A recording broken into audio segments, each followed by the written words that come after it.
su Biblia, Palabra de Dios, abra en el libro de Primera de Reyes, capítulo 17, versículos del 1 al 6. Es la porción bíblica que vamos a estar considerando en esta tarde. El título de la enseñanza que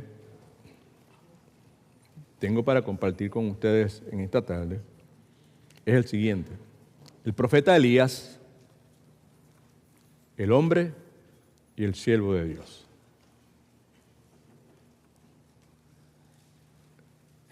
La palabra de Dios, entre muchísimas otras cosas, enseña acerca de este personaje bíblico llamado Elías, que es el nombre de mi nieto, Elías. Que este hombre, Elías, el profeta, fue un gigante entre los hombres de su tiempo. Al mismo tiempo, la Escritura, esa misma sagrada Escritura nos enseña que Elías fue un hombre como usted y como yo. Fue un gigante espiritualmente hablando, pero fue un hombre como usted y como yo. Santiago nos dice que Elías era un hombre sujeto a pasiones semejantes a las nuestras. Era un hombre como usted y como yo. Era un hombre con debilidades como usted y como yo. Con áreas fuertes y áreas débiles como usted y como yo. Era tan humano como usted y yo lo somos. Era en todo igual a cada uno de nosotros. De manera de introducción, me quiero tomar la libertad de hacer una afirmación, y es la siguiente. Preste atención, por favor. La enseñanza que Dios me da para compartir con usted en este día, 25 de mayo del año 2025, es una enseñanza basada nuevamente en algunos aspectos de la vida de Elías, el profeta y el hombre. Y a mí me parece que esta enseñanza es para usted.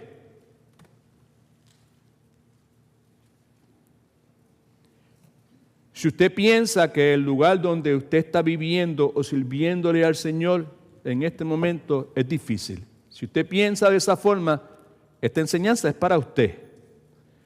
Porque la vida de Elías, que nos vamos a estar basando precisamente en la vida de Elías, le dará aliento y aumentará la fe de usted y la fe mía también. Esta enseñanza es para usted, y añado, y para mí también. Si usted y yo nos sentimos solos y no tenemos mucho compañerismo con otros creyentes, porque en las experiencias de Elías, sin duda hay un potencial enorme para encontrar inspiración. La enseñanza que tenemos delante de nosotros acerca de Elías, el hombre y el siervo de Dios, es para usted y para mí. Si en nuestro servicio al Señor, nuestra paciencia ha sido o está siendo probada, porque en la paciencia y la obediencia de Elías, sin duda, encontramos renovación espiritual. Esta enseñanza es para usted, es para mí, ¿verdad? Si usted y yo estamos viviendo en tiempos de gran apostasía, porque la situación en la cual el ministerio de Elías se desenvuelve tiene el potencial de motivarnos a orar y a creer que Dios en su momento y a su forma nos dará la victoria. Esta enseñanza es para usted y es para mí si usted y yo, como siervos o siervas del Señor, hemos tropezado o hemos fallado. Porque el fracaso y la restauración eventual de Elías, al considerarla, restaurar nuestros ánimos, definitivamente restaurará, nuestra esperanza. La porción bíblica que leímos al comienzo de nuestro servicio, nuestro culto de alabanza de oración en esta tarde. Primera de Reyes, capítulo 17, desde el 1 al 6, si no me equivoco, es muy probable que esté detrás de mí en la pantalla en este momento, está en sus notas y está en su Biblia, si usted la tiene abierta, como yo le solicité al comienzo.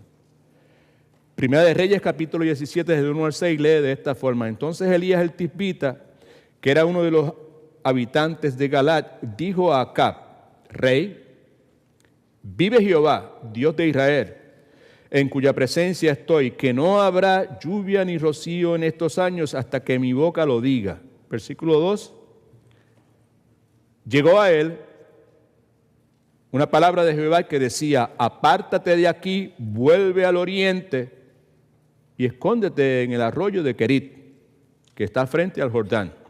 Beberás del arroyo, yo he mandado a los cuerpos que te den allí de comer. Él partió e hizo conforme a la palabra de Jehová, pues se fue y vivió junto al arroyo de Querit, que está frente al Jordán, y los cuervos le traían pan y le traían carne por la mañana y por la tarde, y él bebía del arroyo.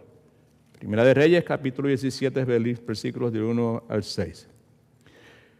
Entre otras cosas, la palabra de Dios nos enseña, con relación a la vida de Elías, que después de la muerte de Moisés y antes de la llegada de Juan el Bautista, Elías, sin duda de ninguna clase, fue el más grande de los profetas. La Biblia enseña que cuando Juan el Bautista, aparece en escena, la gente que se encontraba con él le preguntaba: ¿eres tú Elías? La Biblia también enseña que Jesús en una ocasión pregunta a sus discípulos: ¿y quién dicen los hombres que yo soy? Y la respuesta que leemos en la Escritura es: algunos dicen que tú eres Elías. Sabemos que la Escritura también en su narrativa habla acerca del momento en que Cristo está en la cruz, ¿verdad?, pagando el precio de nuestros pecados, y que hay una multitud de personas que incluía una gama bien extensa de distintas personalidades, incluyendo la institución religiosa de aquel entonces, que se burlaba de él.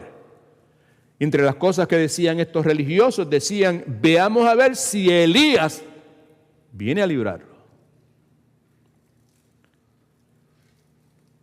No es mucho lo que la palabra de Dios nos dice acerca del pasado de Elías. Lo que sí nos dice es, lo que vemos, debía haber dicho entonces, es que la forma en que él es introducido, que es en la porción bíblica que acabo de leer, estos primeros 6 versículos, Elías es introducido en la historia, en la narrativa bíblica, de una forma abrupta, súbita, sin anuncios previos, ¿verdad? Y es introducido en un momento donde hay caos, donde hay una anarquía espiritual enorme en el pueblo de Israel. Y es introducido de esa forma tan particular para ser usado por Dios en una forma gloriosa. Así que con esos detalles a manera de introducción y con eso en mente, yo quiero que utilicemos el poco de tiempo que tenemos en esta tarde, algunos detalles con relación a la vida del profeta Elías como hombre y como siervo de Dios. Algunos de ustedes, algunas cosas de estas son cosas familiares para usted probablemente, algunas probablemente no lo son. Lo primero que vemos es que inmediatamente nos dice la Escritura que Elías era un hombre como usted y como yo. Escriba esto, por favor. Era un hombre como nosotros. ¿Por qué comenzar hablando sobre ese detalle? Por lo siguiente, porque muchas veces cuando usted y yo pensamos en hombres, siervos, mujeres y siervas, ¿right?, de Dios, muchas veces en nuestra imaginación los imaginamos caminando, trabajando, sirviendo en dimensiones que son inalcanzables para nosotros. Pensamos en Abraham, su determinación a ofrecer su hijo Isaac en sacrificio. Pensamos en Moisés, Daniel en el foso de los leones, Pedro, Pablo. Pero también pensamos en Elías, right? Y cuando vemos lo que la Escritura nos dice acerca de Elías, encontramos las palabras de Santiago 5:17, que Elías era un hombre sujeto a pasiones semejantes a las nuestras, que este hombre ora fervientemente para que no llueva, y no llueve sobre la tierra durante 3 años y 6 meses. Era un hombre conforme, nuevamente, sujeto a pasiones semejantes a las nuestras, y como ya dije en la introducción, era un hombre con debilidades como las que usted y yo tenemos, era un hombre tan humano como nosotros, era un hombre de carne y hueso, con puntos débiles, con puntos fuertes, con verrugas y arrugas, como cada uno de nosotros. ¿Cuántos de ustedes tienen verrugas y arrugas? No empiece a mirarse en el espejo, en el teléfono, a ver si tengo. ¿No? Todos tenemos verrugas y arrugas. ¿Me entiende lo que quiero decir? Hay un principio que probablemente es bueno para mí recalcar para beneficio de la enseñanza que presento delante de ustedes, y es el siguiente. Elías fue un gigante, ¿verdad? Fue un gigante entre los distintos profetas, ¿verdad? En el tiempo del Antiguo Testamento. La grandeza de Elías, por otro lado, no fue una grandeza inherente que emanó de él. La grandeza de Elías fue el resultado de un proceso largo, fue el resultado de un proceso arduo. La grandeza de Elías es el resultado de la intervención de estos dos elementos que consistentemente a través de los años, desde 1997, hemos estado recalcando, que es la presencia de la soberanía de Dios trabajando en la vida de usted y de mí, y la responsabilidad humana que usted y yo somos llamados a asumir. La grandeza de Elías es el resultado de esas dos cosas. ¿Qué tiene que ver eso conmigo? Conmigo tiene que ver mucho. Porque para mí saber que Elías, un hombre como yo, con verrugas y arrugas, con todas las debilidades que quizás yo pueda tener, saber que Elías era ese tipo de persona es algo que me alienta a mí.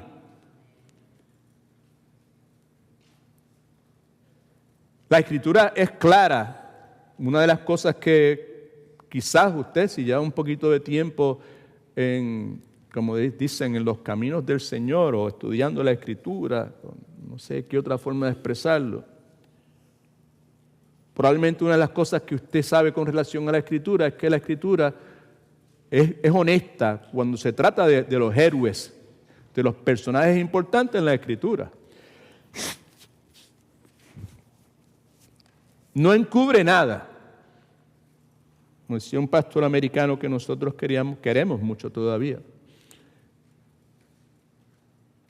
La Biblia nos habla, y cuando habla de un personaje bíblico, he tells us the good, the bad and the ugly.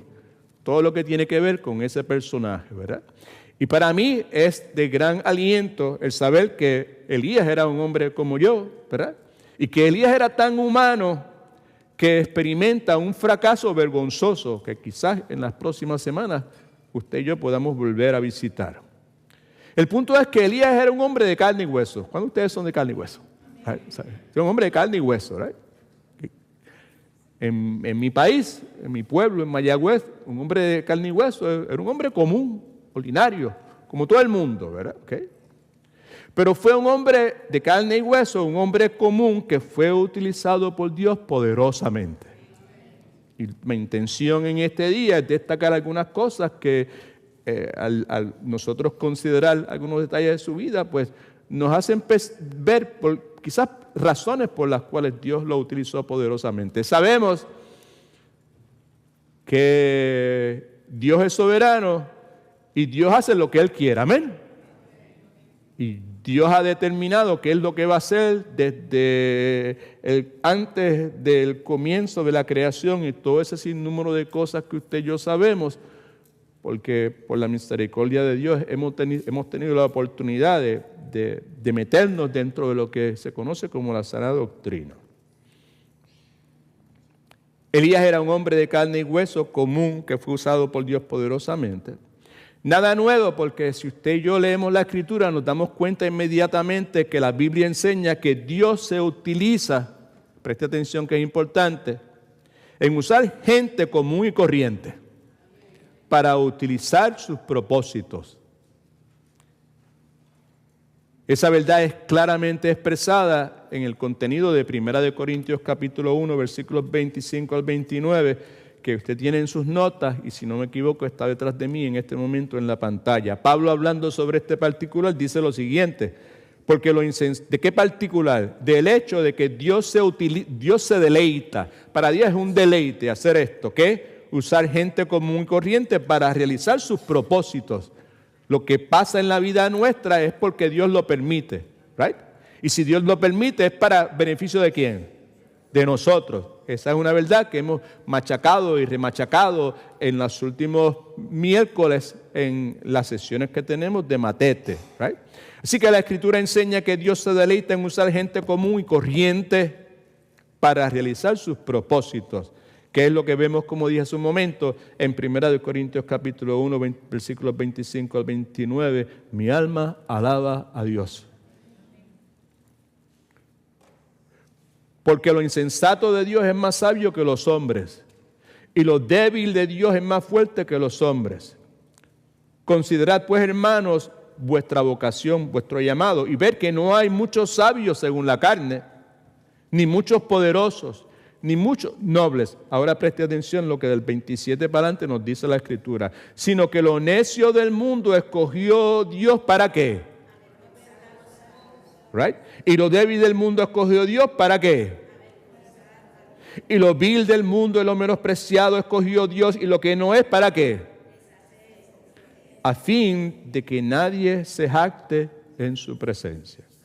Así que lo primero que queremos destacar, para beneficio nuestro y para que la enseñanza pues fluya, es que Elías era un hombre como nosotros, era un hombre con defectos, era un hombre como usted y como yo, que tenía áreas fuertes y áreas débiles.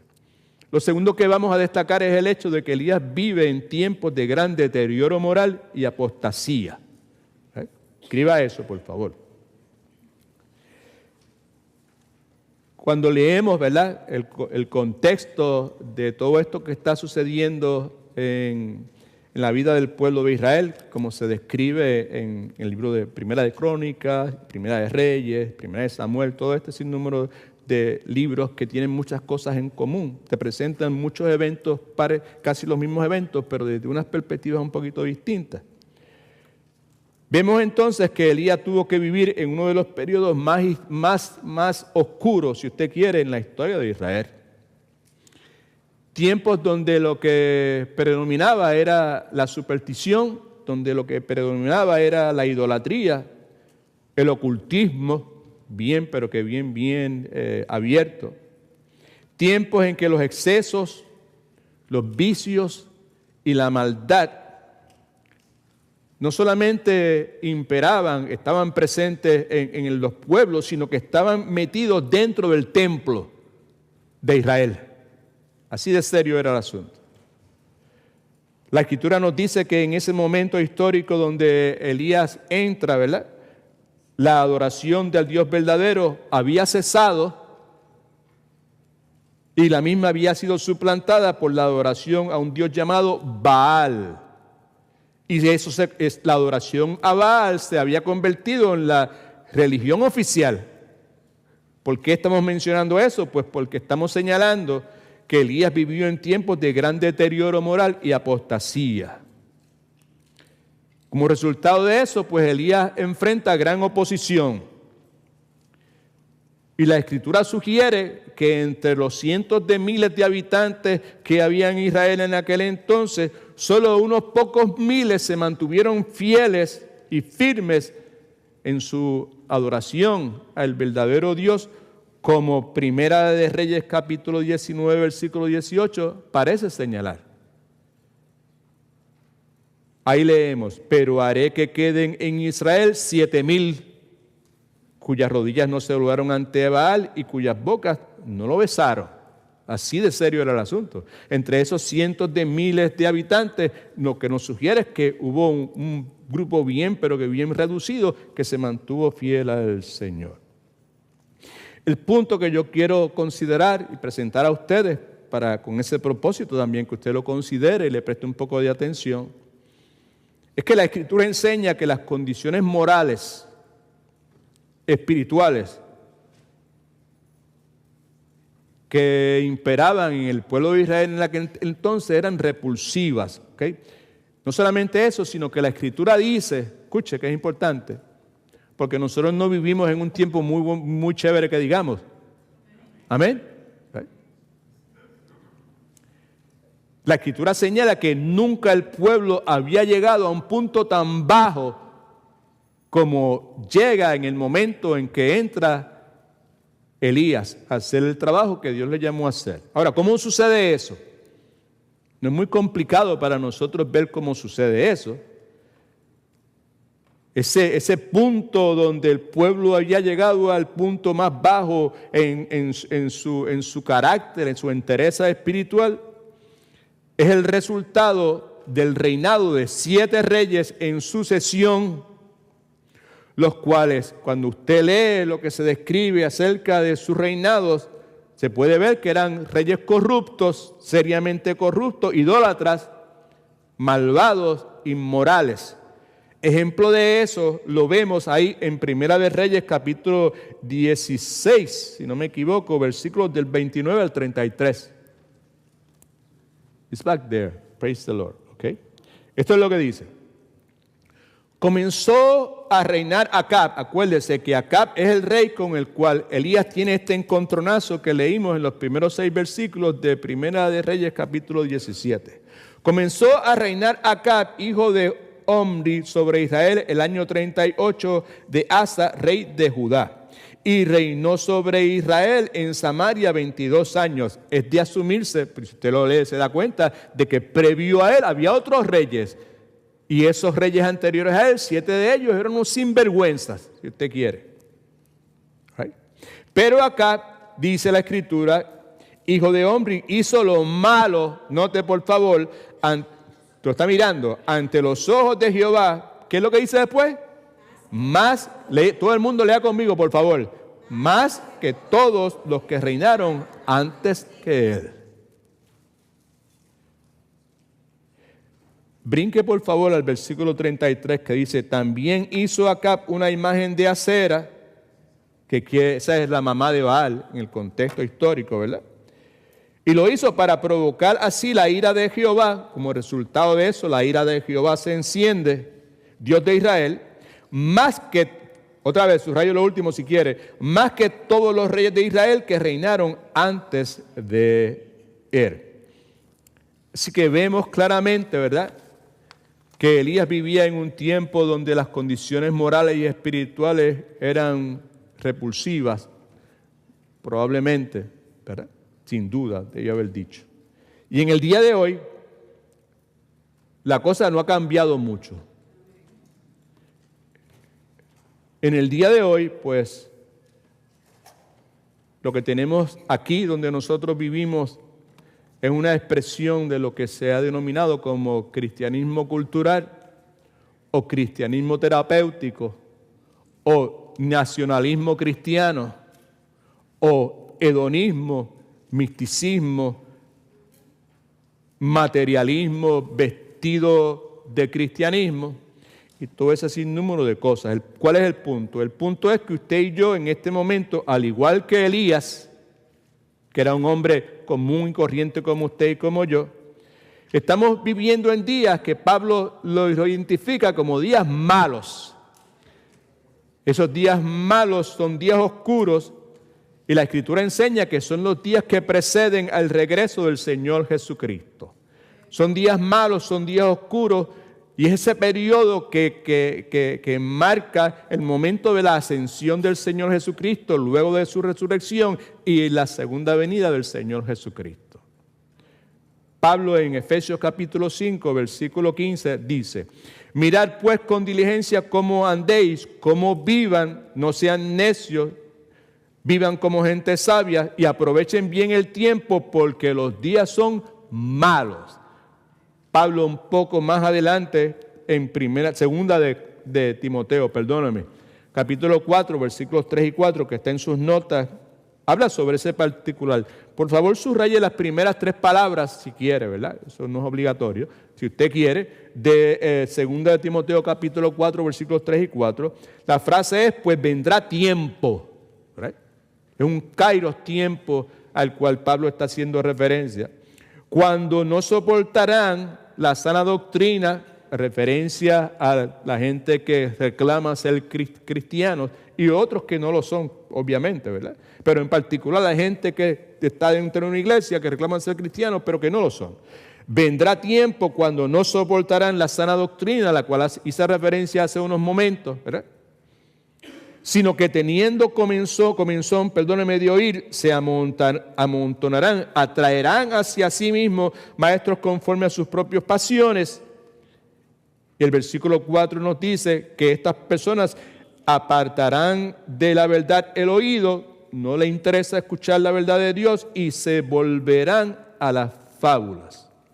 Ahora, el principio que yo quiero destacar en este momento es que la situación que imperaba en los días de Elías era similar o peor a la situación que nosotros tenemos en el día de hoy. Por esa razón, preste atención que es importante, me parece a mí, por esa razón es que el coraje, la valentía, el denuedo, los pantalones, si usted quiere, y la fe de Elías son altamente relevantes para el tiempo en que usted y yo estamos viviendo. ¿Ok? Manera de paréntesis, les recuerdo que en la historia de la redención es todo lo que tiene que ver con el pueblo de Dios. ¿Verdad? Esta es la historia de la redención. En la historia de la redención, lo que vemos usted y yo con claridad es que en tiempos de deterioro moral, en tiempos de apostasía, Dios siempre, ¿y siempre es qué? Siempre mantiene para sí un remanente que ha dado buen testimonio de Él. A pesar, no importa la circunstancia que ha sido, Dios siempre se ha mantenido para sí un remanente de creyentes de su pueblo que ha dado un buen testimonio de Él. En los días de Elías, pues Dios utilizó a Elías.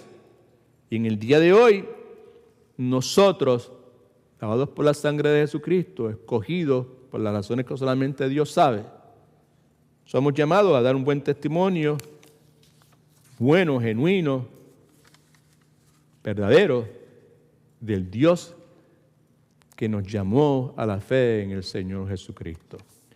2 detalles hemos visto acerca del profeta Elías, como siervo de Dios y como hombre. Primero, que era un hombre como usted y como yo.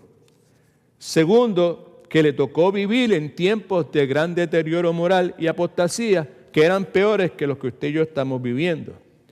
Tercero, que Elías fue comisionado por Dios para realizar una tarea sumamente difícil. ¿Qué iba eso? Sumamente difícil.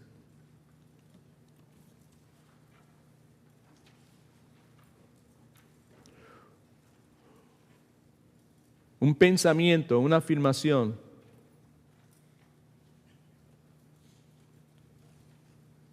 que por muchos años ha estado presente en nuestra familia, me refiero a la familia pastoral.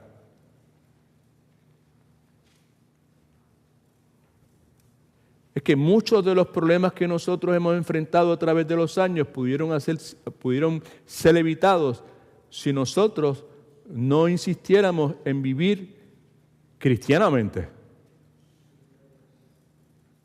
Muchos de los conflictos, muchas de las fricciones que hemos tenido, muchas del estrés y la tensión y las complicaciones se hubiesen disipado totalmente si no hubiésemos insistido en vivir conforme a lo que la Escritura enseña. Por esa razón las circunstancias se tornan difíciles. El tiempo donde Elías vivió, él fue comisionado por Dios, llamado, enviado por Dios para realizar una tarea sumamente difícil. Y si usted y yo queremos vivir, ¿cuántos quieren vivir piadosamente? Let's try again. ¿Cuántos de ustedes quieren vivir piadosamente? No estoy preguntando cuántos viven piadosamente, 24/7, ¿verdad? ¿Cuántos queremos vivir piadosamente? Yo me incluyo a ese grupo. Vivir piadosamente no es fácil, es sumamente difícil. ¿Right? Y lo que vemos en el caso de Elías es que Dios lo comisiona a él para realizar una tarea que era sumamente difícil. Y quizá usted ha leído la historia de Elías y quizá usted tiene la oportunidad de tener en su librero, en su biblioteca o en su computadora un libro como este que me prestaron el otro día, que se llama La vida de Elías, escrito por A.W. Pink, extraordinario. Así que ya sabe, La vida de Elías por A.W. Pink. Si usted quiere conocer sobre la vida de este hombre y lo que sucede en su vida de una forma fideligna, de una fuente fideligna, ¿verdad? Pues ese es un gran recurso. ¿Ok? Now, la tarea que Elías fue llamado a realizar fue una tarea sumamente difícil. Y quizás, como comencé a decir antes de hacer la interrupción presentándole el libro la tarea que él es llamado a hacer es sumamente difícil. Y si usted y yo hemos en algún momento leído un poco los pasajes estos en nuestra lectura de la Biblia anualmente, como muchos de nosotros tenemos costumbre hacer, ¿verdad? O hemos podido hacer en algún momento dado, pues hemos leído posiblemente como una carretilla, ¿verdad? ¿Cuántos saben lo que es leer como una carretilla? Ahí, y me pregunta a los 12 minutos de qué fue lo que leíste, no sabemos nada de lo que hemos leído, ¿verdad? Pues probablemente hemos leído todo lo que ha pasado en la vida de Elías, pero no nos hemos percatado de lo difícil que Dios se lo puso a él, con lo difícil, lo complicado que era la situación por la cual él tuvo que pasar. Y yo les sugiero, por favor, que me preste un poquito de atención, porque cada uno de nosotros estamos enfrentando situaciones sumamente difíciles. Amén. Algunos más que otros. Elías tuvo que decirle a Acab, y Acab era el rey, que iba a venir una gran sequía y que la sequía vendría como juicio de Dios sobre la nación de Israel, de la cual Acab era rey, que es lo que vemos en ese primer versículo, ¿verdad? En Primera de Reyes, capítulo 17, versículo 1. Entonces Elías el tisbita, que era uno de los habitantes de Galaad, dijo a Acab: vive Jehová, Dios de Israel, en cuya presencia estoy, que no habrá lluvia ni rocío en estos años hasta que mi boca lo diga. ¿Okay? Now, Elías está confrontando al rey. Y confrontarlo en la forma que Elías lo hace requiere, me parece a mí, tremenda confianza en uno mismo, tremenda seguridad en Dios. Confianza en Dios debió haber dicho, no en uno mismo, sino confianza y seguridad en Dios. Nos dice también Santiago, añade a esta cuestión, a este asunto, a este incidente, a esta confrontación, que la misma fue precedida por un tiempo de oración fervorosa. Primera de Reyes 18, del 17 al 39, que no tenemos el tiempo para poder visitar en este momento, nos dice que Elías desafía a Acab y sus profetas a probar. Vamos a ver cuál de los dioses es el verdadero. A probar si Baal era Dios o Jehová era el verdadero Dios. Y ustedes saben cuál es el resultado de eso. Y ahí en el versículo 40 del capítulo 18 de Primera de Reyes, vemos el resultado. Sabemos que Dios probó ser el verdadero Dios y Elías puso todas las condiciones y Dios hizo lo que solamente Dios podía hacer. Y el resultado es que Elías, déjeme leer el versículo 40. Entonces Elías les dijo: apresar a los profetas de Baal, luego de que los derrotó abiertamente, ¿verdad? Para que no escape ninguno. Y ellos los apresaron y Elías los condujo al arroyo de Sison y allí los degolló. Right? Primera de Reyes 21, del 19 al 23. Ahí vemos el incidente conocido como el incidente de la viña de Nabot. Y Elías demuestra su valor, demuestra su denuedo, ¿verdad? Cuando se presenta en la forma que lo hace delante del rey y por las cosas que le dice. Primera de Reyes 21, 19 al 23 dice, tú le dirás, así ha hablado Jehová, no solo has matado, sino que también despoja y volverás a decirle, así ha dicho Jehová, en el mismo lugar. Esto es lo que, ojalá ayúdame Señor a poder comunicar lo que tú me has dado de una forma que tenga sentido para las personas que están escuchando y pueda abrirle los ojos del entendimiento y fortalecer nuestra perspectiva y nuestra confianza en ti. ¿Okay? Now, nuevamente, y tú volverás a decirle, así ha dicho Jehová, en el mismo lugar donde lamieron los perros la sangre de Nabot, los perros lamerán también tu sangre, tu misma sangre. O sea, hay que tener pantalones, en Puerto Rico diríamos, para pararse delante de un rey y decir una cosa como esa. ¿Cuántos están de acuerdo con eso? God is good? All the time. ¿Dios es bueno? ¿Y siempre es? All right. Okay.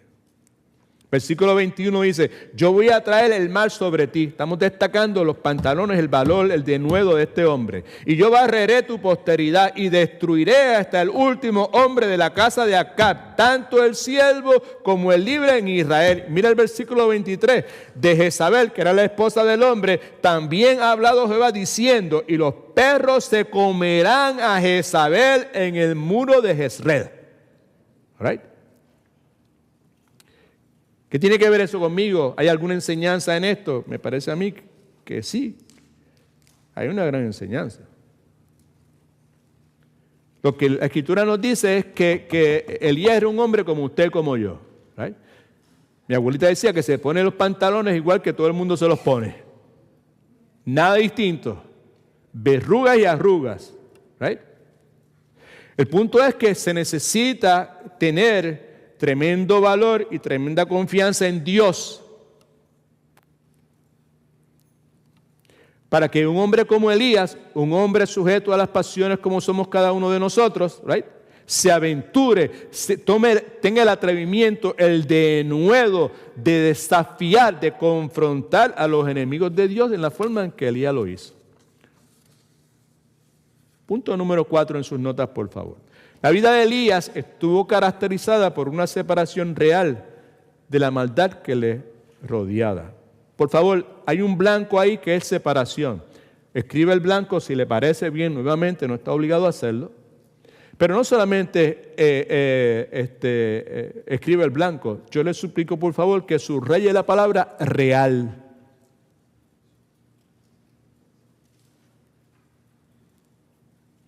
Porque mucho de lo que en el día de hoy se conoce como separación entre los cristianos culturales de las iglesias en el día de hoy no es real. Es simplemente una apariencia, ¿verdad? Un espejismo, ¿verdad?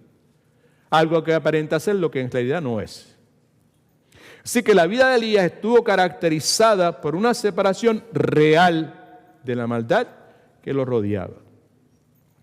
Me parece a mí que es absolutamente imposible que Elías pueda tener algún tipo de envolvimiento con los líderes apóstatas de Israel. Acuérdense que los líderes apóstatas de Israel eran gente que habían removido el culto al Dios verdadero, lo habían reemplazado con un culto a Baal y a Acera y todo ese montón de cosas.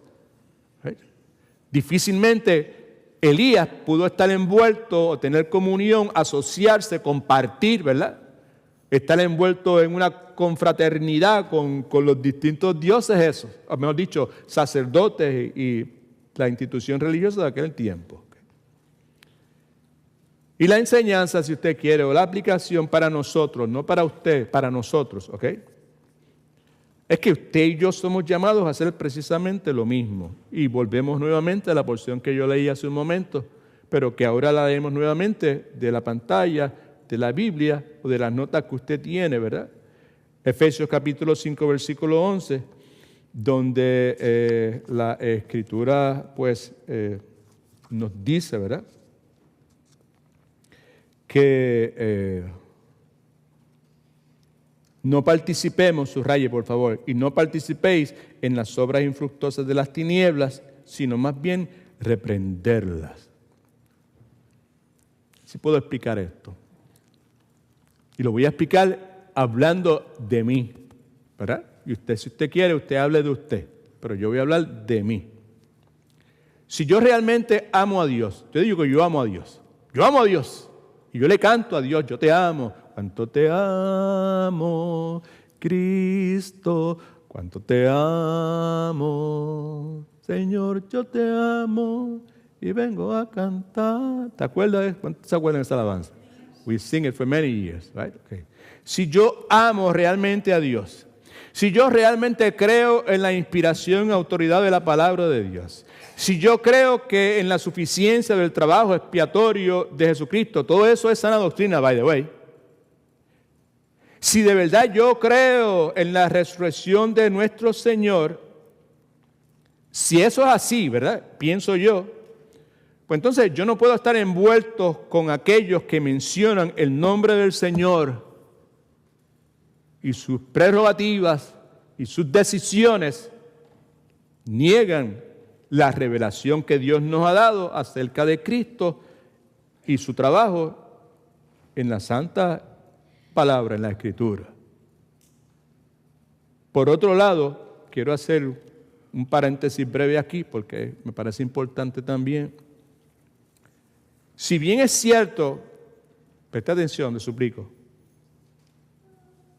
no porque yo lo esté diciendo, sino porque la Biblia enseña eso, ¿ok? Amén. Si bien es cierto que la Biblia nos dice, Pablo dice, a todos me he hecho de todo, para que de todos modos salve a algunos. Eso lo dice la Escritura. Énfasis en nuestra obra misionera, en nuestra obra evangelística, donde nosotros pues tenemos que echar al lado nuestras preferencias de rituales o de ceremonias o de cómo alabo, cómo no alabo, sin número de cosas de esa clase, ¿verdad? Si bien eso es cierto, también es cierto que la vida del verdadero discípulo de Cristo debe estar marcada por una separación real, ¿verdad?, de la maldad moral que pueda haber en la cultura y por la religiosidad, ¿verdad?, que pueda haber alrededor de él. La vida de Elías, escriba esto en algún lugar, por favor. La vida de Elías fue una vida solitaria.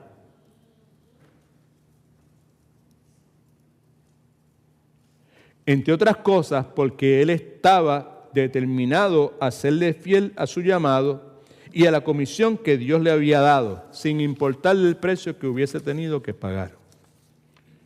Otro punto que quiero destacar, antes de concluir la enseñanza en esta tarde, es que el ministerio de Elías estuvo caracterizado por lo milagroso. Escriba eso, por favor. La Escritura enseña que el ministerio de Elías fue marcado por milagros sobrenaturales. Si un milagro es algo sobrenatural, obviamente, ¿verdad? Intervenciones sobrenaturales de parte de Dios. Usted ve consistentemente estas intervenciones sobrenaturales en la vida de este hombre que, como Santiago nos recuerda, era un hombre de carne y hueso como usted, sujeto a las pasiones humanas, ¿verdad? Un hombre común, corriente y ordinario. Por ejemplo, y no nos vamos a quedar mucho tiempo ahí, simplemente ahí están las porciones bíblicas que eso afirman, ¿verdad? Nos dice la Escritura, ¿verdad?, que Elías fue alimentado por cuervos. Esto lo vemos ahí en Primera de Reyes, capítulo 17, versículo 6, que fue uno de los pasajes que leímos al comienzo de nuestra enseñanza en la tarde de hoy. Allá en Primera de Reyes 17, 21 y 22, estamos mirando, porque yo acabo de hacer la afirmación, que el ministerio de Elías fue caracterizado por lo milagroso. ¿Cuánto tiene? Eso está claro. ¿Amén? ¿Y qué tiene que ver eso conmigo? Pues lo tiene mucho que ver, pues porque Elías era un hombre común y corriente como nosotros, ¿verdad? A menos que las cosas que pasaban en el tiempo con Elías sean cosas que estaban circunscritas a ese momento. Veamos a ver si las cosas es de esa forma. La Escritura nos dice que Elías fue alimentado por cuervos. La Escritura nos dice que narra, ¿verdad?, acerca de la resucitación del hijo de la viuda. Lo vemos ahí en Primera de Reyes 17, 21, 22. Se tendió, esto es Elías, sobre el niño 3 veces y clamó a Jehová. Jehová, Dios mío, te ruego que hagas volver el alma de este niño. Y Jehová oyó la voz de Elías, el alma volvió al niño y éste revivió. También nos habla en 2 de Reyes capítulo 2 versículo 8 acerca de la partición del río Jordán. Right? Fíjese que dice, tomó entonces Elías su manto, lo dobló y golpeó las aguas y esas aguas se apartaron a uno y a otro lado y ambos cruzaron por lo seco. Y en 2 de Reyes capítulo 2 versículo 11 describe la transportación como rapture, right? Elevado, ¿verdad? Por un carro de fuego. Y aconteció que mientras ellos iban caminando y hablando, un carro de fuego con caballos de fuego los apartó a los dos y Elías subió al cielo en un torbellino. ¿Qué tiene que ver todo esto conmigo? Right? Esas son circunstancias que acontecen en el Antiguo Testamento con el propósito de darle autenticidad y respaldar a los reclamos de estos profetas. Posiblemente alguno de nosotros que tenga un poquito de buena doctrina concluiría inmediatamente eso. Y yo pues concurro con eso, estoy de acuerdo con eso, pero no es lo único.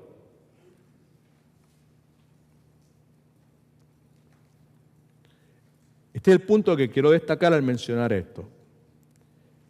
En el día de hoy, por distintas razones, muchas personas resisten o niegan lo sobrenatural de Dios.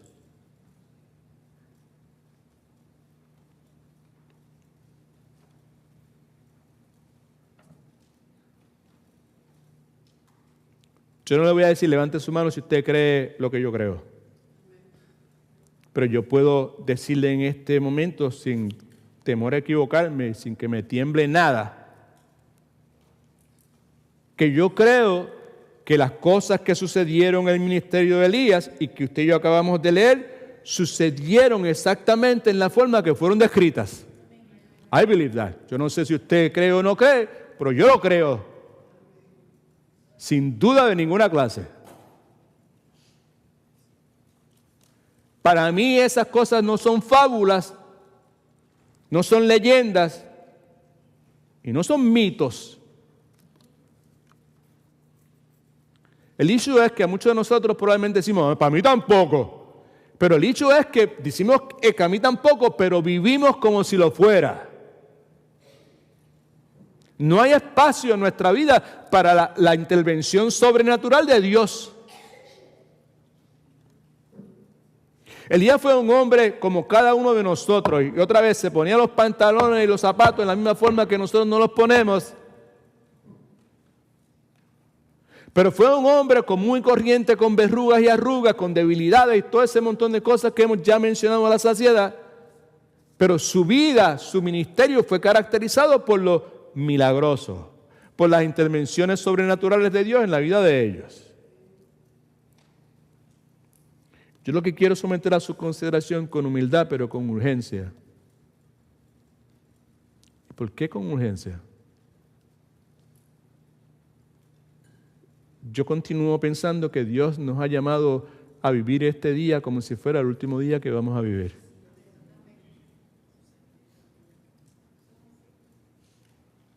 En el itinerario de nuestra iglesia está programado que yo vuelva a predicar el próximo domingo o el miércoles. Pero yo no tengo seguridad de eso. ¿Amén? Amén.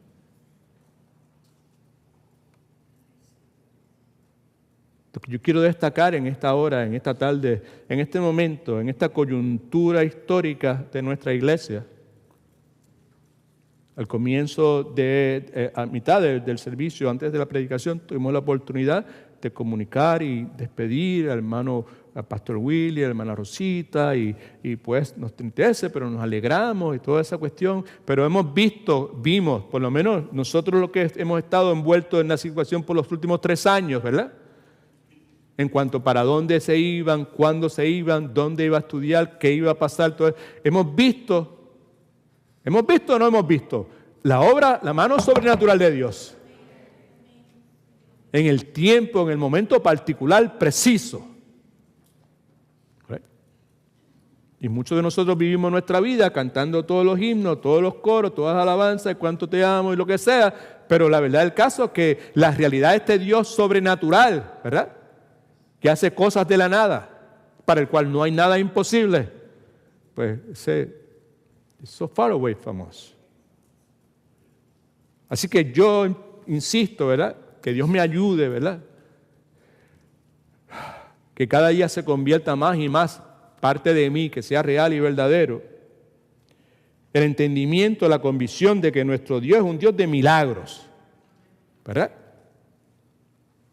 Y ese Dios de milagros manifestó su poder por medio de Elías y por medio del ministerio de Elías.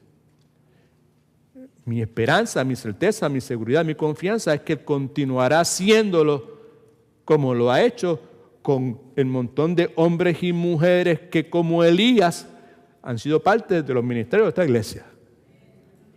¿Amén? Okay. ¿Amén? Interesante, si usted lee ¿quién sustituye a Elías? Eliseo. Pues Dios se manifestó poderosamente, sobrenaturalmente con Elías, pero con Eliseo botó la pelota. Fue más allá todavía. Reafirmación de lo que acabo de decir, ¿ok? Ahora, manera de conclusión, permítame tratar de contestar una pregunta que está ahí en las notas suyas, de hecho, en el insert que está dentro de su bosquejo. La pregunta es, ¿por qué razón la vida y el ministerio de Elías fue tan poderoso? Un hombre como usted y como yo, con toda clase de debilidades, un hombre tan humano como cada uno de nosotros, sujeto a pasiones semejantes a las nuestras, como todo lo que hemos dicho. ¿Okay? Me parece a mí que la respuesta a eso se encuentra presente en este versículo número 1, ¿verdad? Que tenemos delante de nosotros, versículo número 1 de Primera de Reyes 17. Entonces Elías el tisbita, que era uno de los habitantes de Galaad, dijo a Acab: vive Jehová, Dios de Israel, en cuya presencia estoy. Todo eso tiene altamente preñado con significado. Cada una de esas expresiones dice nuevamente: vive Jehová. Esto quiere decir que no es un Dios muerto, es un Dios vivo, no es de madera, no es de cartón, no es de cemento. Es un Dios vivo y verdadero. Vive Jehová, Dios de Israel, en cuya presencia estoy, también muy significativo, que no habrá lluvia ni rocío en estos años hasta que mi boca lo diga. ¿Okay? Son 4 cositas, quiero que las escriba y luego de eso oramos y nos vamos a compartir en el picnic que la iglesia ha preparado para nosotros tener comunión, coinonía en la tarde de hoy. Escriba esto como respuesta a la pregunta: ¿por qué razón la vida y el ministerio de Elías fueron tan poderosos? Primeramente, porque Elías creía en un Dios vivo. ¿Okay? Vive Jehová, Dios de Israel. Como dije hace un momento, Elías no creía en un Dios muerto. Yo simplemente quiero añadir esto. Yo creo que, por lo menos para mí, lo que la Escritura nos habla de que Dios es un Dios de pacto es altamente significativo para mí en este momento de mi vida, como cristiano, como pastor, como siervo de Dios. El hecho de que Dios es un Dios que cumple sus promesas tiene mucho más significado para mí, urgencia, prominencia, que lo pudo haber tenido muchos años atrás. ¿Okay? Un Dios que cumple sus promesas, sus pactos. ¿Okay? Elías creía eso. Y Elías creía que Dios estaba realizando sus propósitos, no los de Elías, sino los propósitos de Dios en el pueblo de Israel. ¿Okay? Now, hay una implicación para mí, yo se la presento, usted hace con ella lo que usted quiera. Me parece a mí que para poder ser utilizados por Dios, usted y yo, hay una condición que se requiere, que hay que llenar. La misma es expresada de la siguiente forma: el hombre aquel que Cristo lo confronta con su fe y el hombre le responde: Señor, yo creo, aumenta mi fe. Ese es el requisito para que usted y yo podamos ser utilizados en la forma que un hombre común y corriente como Elías fue utilizado. Necesitamos creer, pero al mismo tiempo creer con la humildad de aquel hombre que decía: Señor, purifica, descontamina, ¿verdad? Mi fe, aumenta mi fe, ¿verdad? Segundo, cuando tratamos de ver la razón por qué la vida y el ministerio de Elías fueron tan poderosos, me parece a mí porque Elías era un hombre de oración que vivía constantemente consciente de la presencia de Dios. Note que dice, vive Jehová, Dios de Israel. ¿Y qué es lo que dice después? En cuya presencia estoy.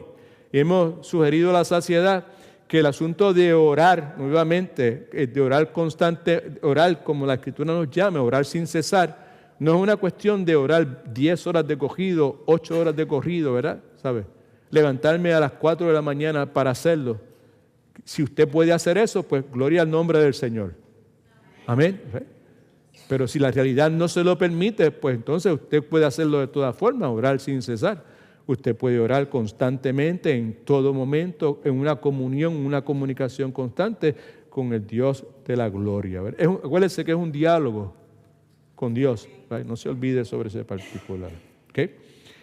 Podemos decir, ¿verdad?, sin quizás temor a equivocarnos, que la vida de Elías es una constante audiencia con el Rey de Reyes. Y yo pregunto, ¿cómo está la cuestión?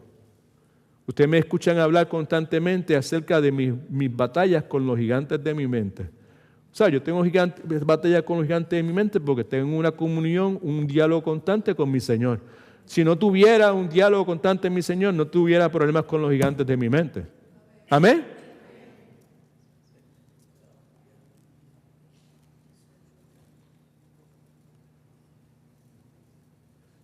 Elías dice, Santiago nos dice que ora, ¿verdad? Y que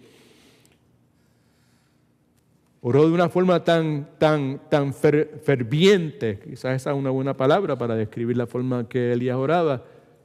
Fue de tal intensidad su oración que dejó de llover. Pero vamos a dejarlo ahí por el momento. Tercero,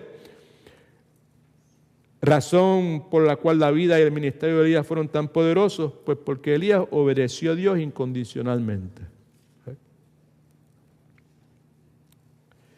Note que dice, en la presencia, en cuya presencia estoy. Alguien que nosotros respetamos, A.W. Pink, ¿verdad? Digo lo siguiente, que la vida y ministerio de Elías son una ilustración y una aplicación de esa frase. La frase es, en cuya presencia estoy, que eso es lo que él quiere decir, ¿verdad? Elías, Pink señala, era un hombre que estaba a la disposición de Dios. Era como Isaías, he aquí, envíame a mí. No mande a mí, yo soy el que soy. Yo voy, envíame a mí, ¿verdad? Era un hombre que siempre estaba dispuesto a responder a las demandas de Dios y a las peticiones de Dios. Y por último, lo último que vamos a escribir en la tarde de hoy, en respuesta a la pregunta por qué razón la vida y el ministerio de Elías fueron tan poderosos, porque Elías dependía totalmente del poder de Dios. No parcialmente, totalmente del poder de Dios. ¿Por qué? Porque este hombre estaba siendo un hombre común y corriente, importante.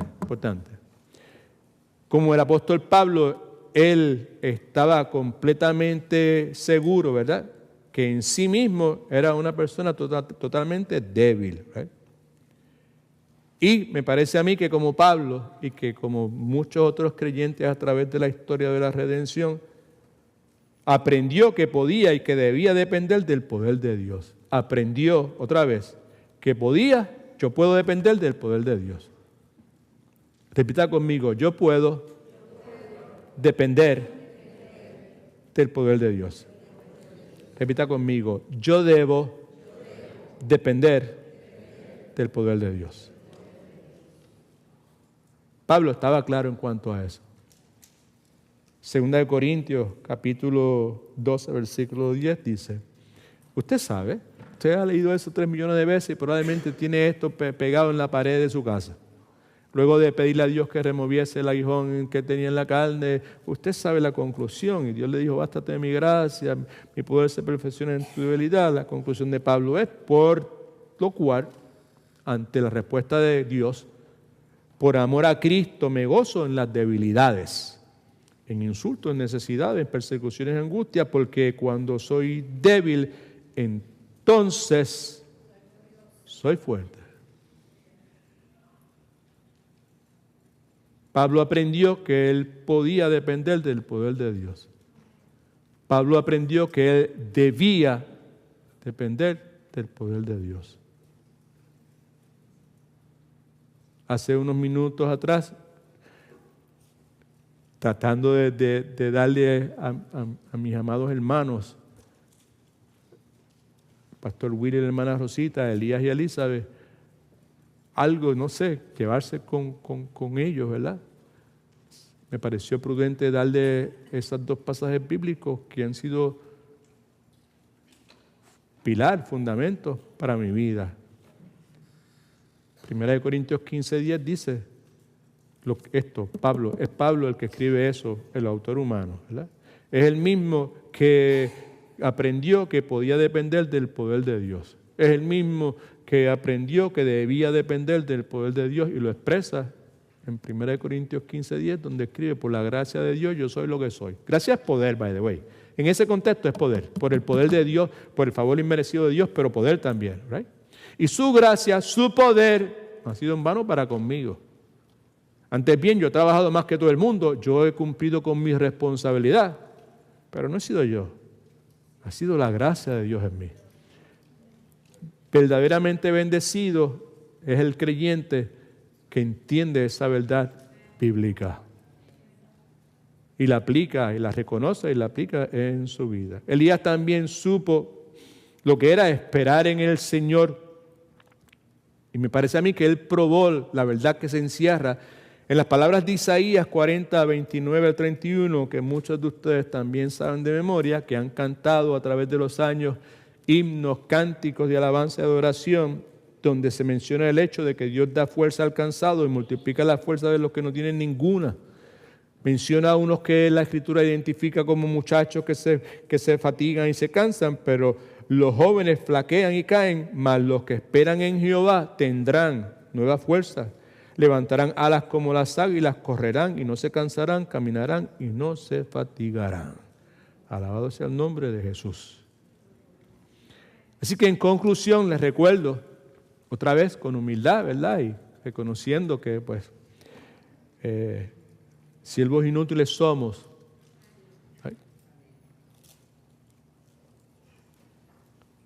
Una cosa yo sé, puedo decir. Yo sé que mi Dios, el Dios el cual yo le sirvo, que me salvó a mí, mi papá, ¿verdad?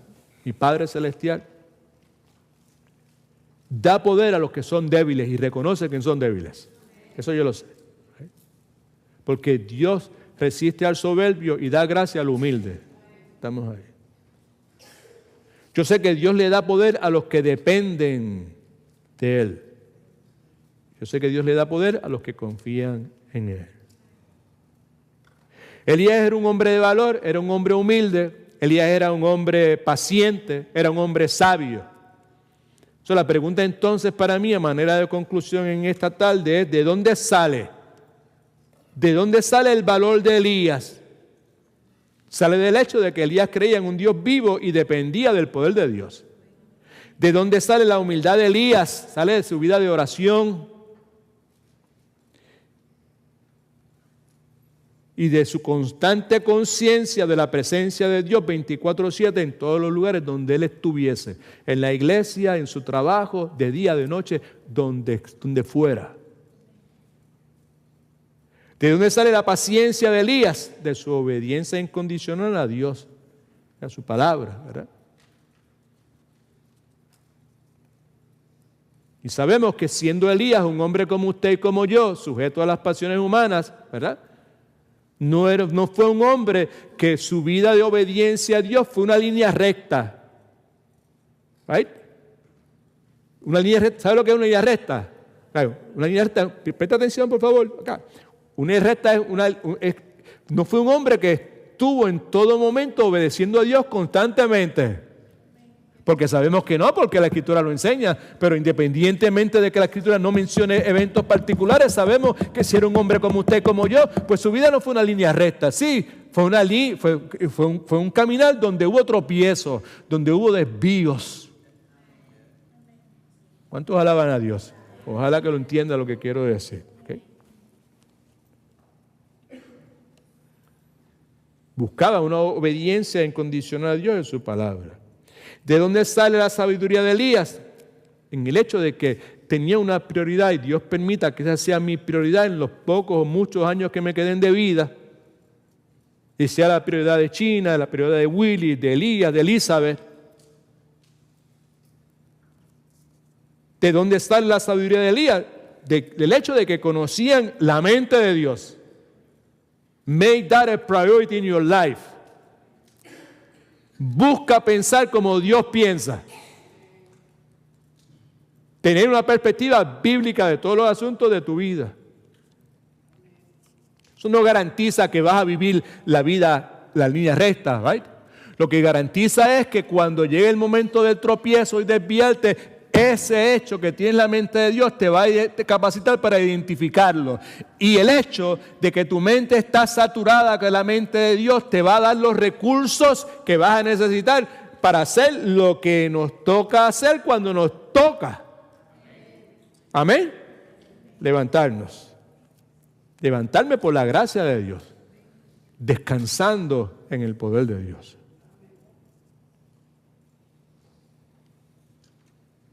¿Dónde están los hombres como Elías?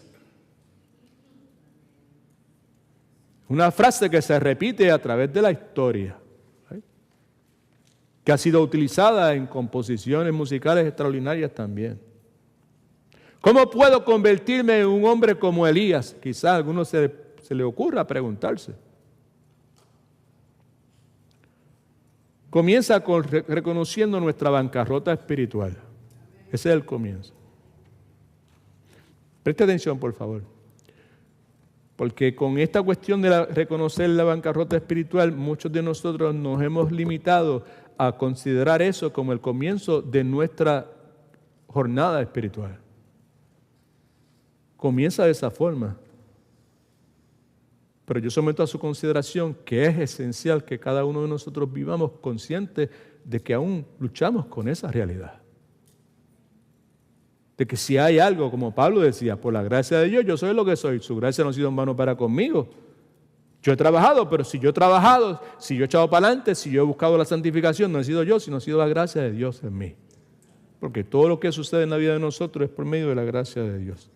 Comienza reconociendo nuestra bancarrota espiritual, reconociendo que no hay nada que nosotros podamos hacer para poder alcanzar la santidad de Dios, reconociendo el trabajo de Cristo en la cruz del Calvario, arrepintiéndonos, confesándoles como el Salvador de nuestra vida y viviendo con el deseo de que Él sea el Señor de nuestras vidas. Es una determinación que no se toma solamente una vez. Reconocer a Cristo como el Salvador de mi vida es algo que yo hago solamente en un momento de mi vida. Pero el de poner a Cristo como el Señor de mi vida es una decisión diaria. Y muchas veces aún durante un solo día. Brother John. Okay. La enseñanza de hoy ha sido una enseñanza que ha estado basada, ¿verdad?, en el profeta Elías. Hemos visto un poco de Elías como el siervo de Dios y como un hombre, un ser humano como usted y como yo. Y yo comencé enfatizando el hecho de que esta enseñanza probablemente tenía el nombre suyo, el nombre mío, si algunas condiciones particulares eran una realidad en la vida de nosotros. ¿Cuántos se acuerdan de eso? Nadie se acuerda de eso. 2 o 3 personas se acuerdan. Good. Okay. Yo dije que esta enseñanza es para usted y para mí si usted y yo pensamos que el lugar donde usted y yo estamos viviendo o sirviéndole al Señor es difícil. Es para nosotros porque la vida de Elías nos va a dar aliento y va a aumentar nuestra fe.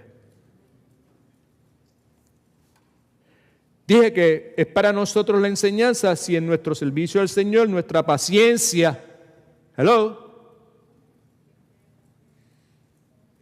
si en nuestro servicio al Señor, nuestra paciencia está siendo probada.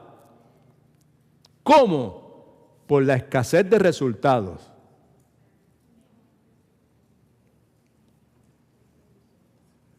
La enseñanza es para nosotros porque en la paciencia, en la obediencia de Elías, usted y yo vamos a hallar algo que necesitamos, que es renovación espiritual. Otra cosa que señalé, no fueron, I'm skipping some of them, que esta enseñanza es para usted y para mí. Si usted, como siervo, como sierva del Señor, en algún momento ha tropezado y ha fallado. ¿Por qué es para nosotros? Porque el fracaso, porque la restauración de Elías, al ser considerados, tienen el potencial de restaurar nuestros ánimos y sobre todo de fortalecer nuestra esperanza. God is good all the time. Les recuerdo que, por favor, pues tenemos una actividad muy bonita esperándonos. Solicitamos que pues participe y que podamos hacer una buena utilización de la misma. ¿Ok? Nos vemos, Dios mediante, el miércoles en Matete. Así que, God is good all the time. Ponemos de pie, por favor.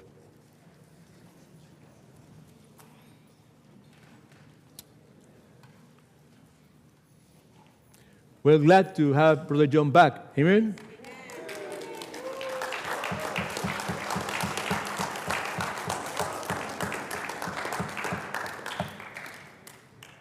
Normalmente yo no menciono lo que voy a mencionar en este momento, en una circunstancia como esta, pero me resultó interesante que en el día de hoy 3 miembros de nuestra iglesia cumplen años en el mismo día. Hermana Gloria, Dieguito y Edilma. Así que felicidades a ustedes en el día de su cumpleaños.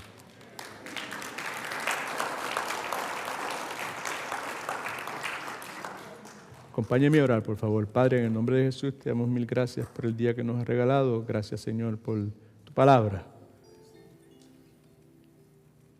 Gracias, Señor, porque tu promesa es que la misma nunca ha de regresar vacía. Siempre realizará el propósito por el cual tú la has enviado. En este momento, en esta hora, esa verdad bíblica trae descanso a mi alma, Señor. El saber que no depende de mí para nada. Depende única y exclusivamente de ti. Y tú eres fiel y tú no cambias, Señor. Te rogamos, Señor, que las verdades que hemos considerado acerca de la vida de Elías no sean simplemente verdades bíblicas acerca de un personaje bíblico, sino que de alguna forma nos capacites a verlas, Señor, como esenciales para nuestra vida, para nuestro caminar contigo. Tú sabes dónde estamos cada uno de nosotros en nuestra jornada, en nuestro caminar contigo, Señor. Clamamos en esta hora para que tú, Señor, de nosotros vuelvas a tener misericordia, que nos des una doble porción de tu gracia, Señor, y que podamos, Señor, agradarte en nuestros caminos, Señor. Te rogamos por el tiempo que vamos a pasar aquí ahora, Señor, que nos permita, Señor, pues disfrutar, Padre, en una forma que te dé la gloria que tú te mereces. En el nombre de Jesús oramos. Amén.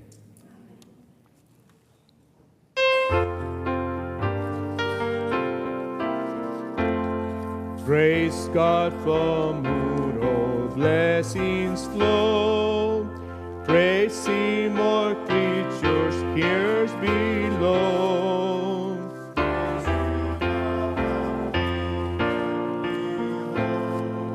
Praise Father, Son, and Holy Ghost. Amén. A Dios el Padre celestial, al Hijo nuestro Redentor, al eterno Consolador, unidos todos